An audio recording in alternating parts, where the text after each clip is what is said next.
आइए दोस्तों, बहुत प्यारा सा भजन है और इसी के साथ आप लोग प्यार दुलार हमेशा देते रहें, लाइक सब्सक्राइब ना भूलें।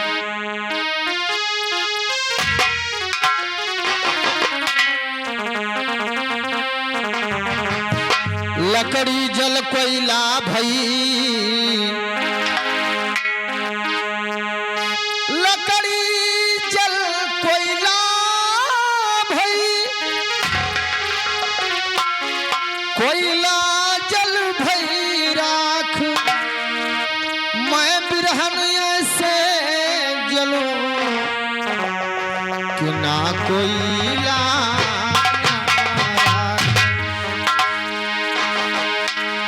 तो आप लोग भजन पर गौर करें। देखिए, इस दुनिया में जिसका जन्म हुआ है उसका मरण तो निश्चित है, एक ना एक दिन होकर के ही रहेगा। लेकिन दुनिया अपने पर नाज करता है, लेकिन नाज नहीं करना चाहिए। गौर से सुनें।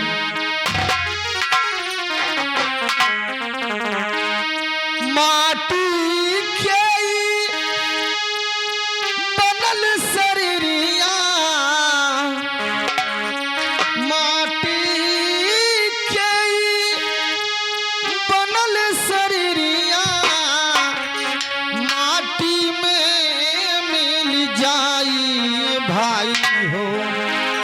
केहू कुछ लेके नहीं जाई।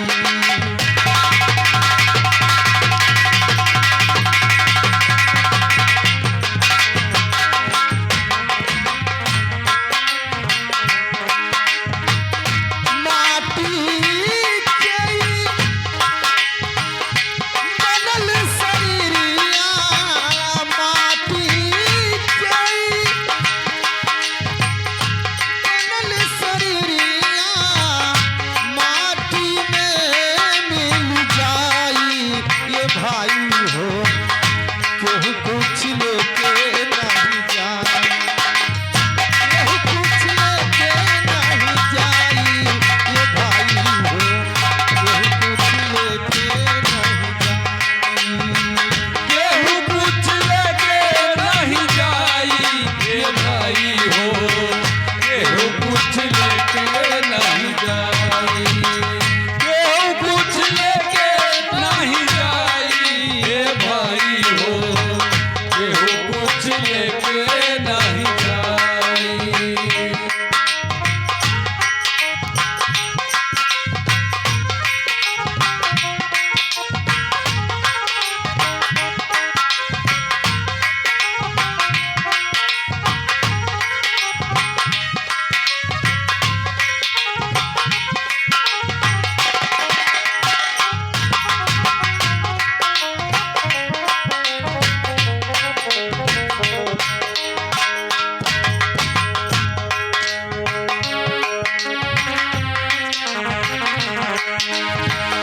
हमार भैया पापी पुण्य के दुगो डगरिया, जे बनी जे कर मुसाफिर, मुसाफिर, जे बनी जे कर मुसाफिर।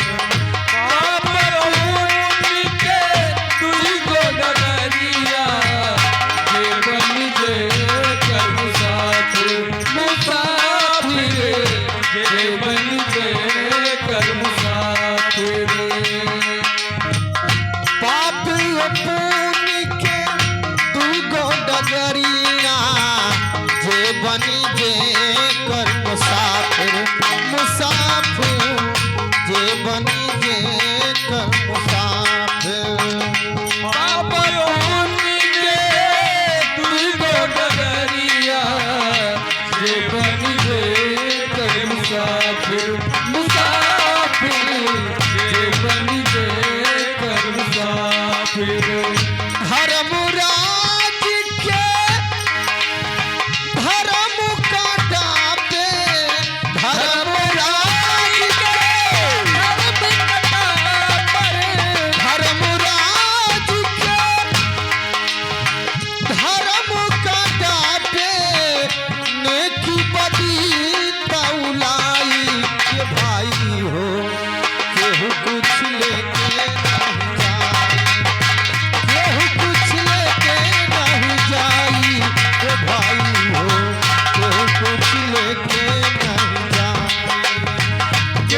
तापर लले की चदरिया चदरिया तापर लले की चदरिया चारी कहरावा बांस के डोलिया तापर